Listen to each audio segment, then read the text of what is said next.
Motors के अलावा दूसरी होल्डिंग किस में है आपकी? टाटा पावर है जो मैंने 1254 शेयर्स है और 221 पे लिए है। लाइक आई हैव कंसोलिडेटेड थोड़ा थोड़ा करके, बट एवरेज 221 पे लिए है।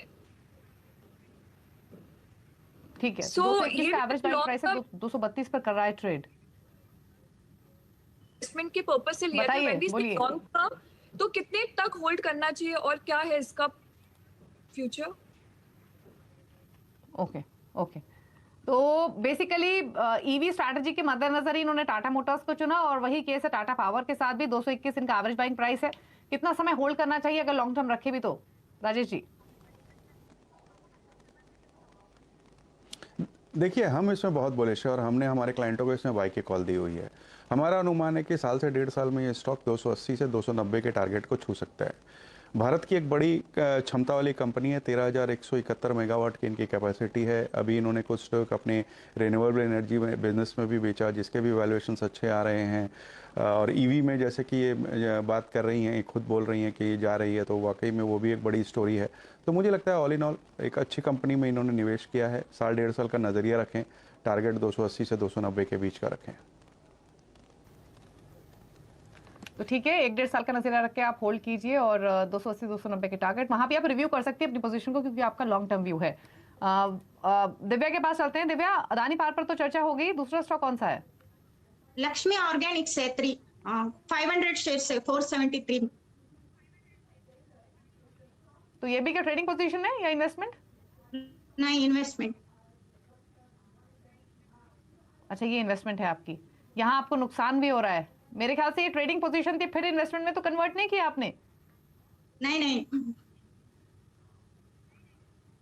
ठीक है, 310 पे ट्रेड हो रहा है, यानी 150 रुपए के आसपास का नुकसान है। तो लक्ष्मी ऑर्गेनिक्स, क्या सजेशन रहेगा राजेश जी आपका?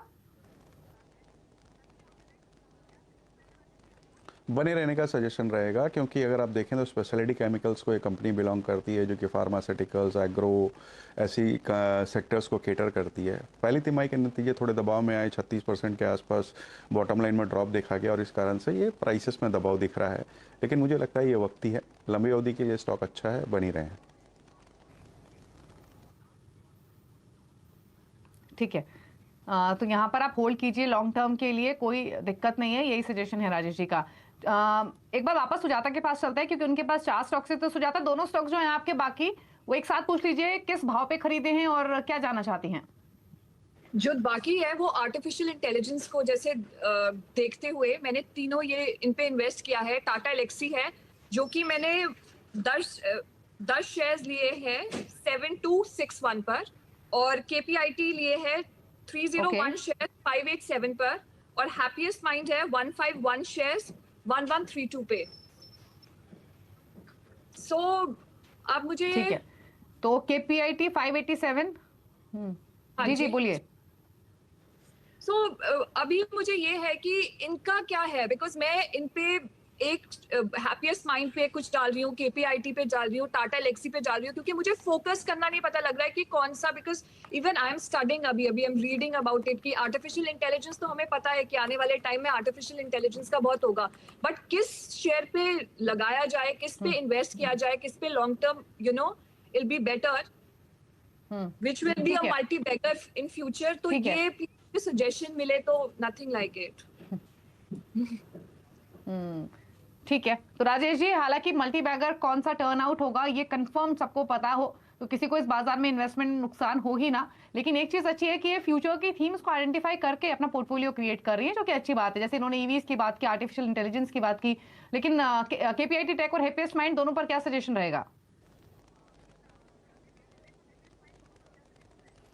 देखिए, दोनों ही अच्छी कंपनियां हैं। हैप्पीएस्ट माइंड बीएफएसआई वगैरह सेक्टर्स को कैटर करती है, वहीं केपीआईटी ऑटो सेक्टर को कवर करती है। दोनों के नंबर्स अच्छे आए थे और मुझे लगता है कि परफॉर्मेंस कंटिन्यू रहेगी। इनके लिए एक ही सलाह रहेगी कि एक ही सेक्टर में 3-4 कंपनियां आपने ले ली हैं, अगर वो सेक्टर नहीं चला तो आपको बहुत नुकसान होगा। इतना ज़्यादा मत करिए, 1-2 कंपनी ही चुनिए और एक कम से कम दिग्गज कंपनी रखिए, जैसे कि इन्फोसिस, टीसीएस, ये दोनों में से कोई एक रखिए। फिलहाल इस वक्त मैं ये कहूँगा कि हैप्पीएस्ट माइंड से आप स्विच करके भले इन्फोसिस ले सकती हैं। वैसे इन्फोसिस हैप्पीएस्ट माइंड भी अच्छा है, बट चूंकि डाइवर्सिफिकेशन आपको ज़रूरी है और तीनों की तीनों मिड कैप की कंपनियां हैं, तो बेहतर होगा कि एक लार्ज कैप में रहें जो कि दिग्गज हो सेक्टर का। ओके, ठीक है। चलिए, तो आईटी में अगर एक्सपोजर ले रही हैं तो एक दिग्गज स्टॉक भी रखिए छोटे स्टॉक्स के साथ, यही सजेशन है। शो को समेटने का भी वक्त है, तो शुक्रिया हमारी तीनों ही व्यूअर्स का आने के लिए शो में लाइव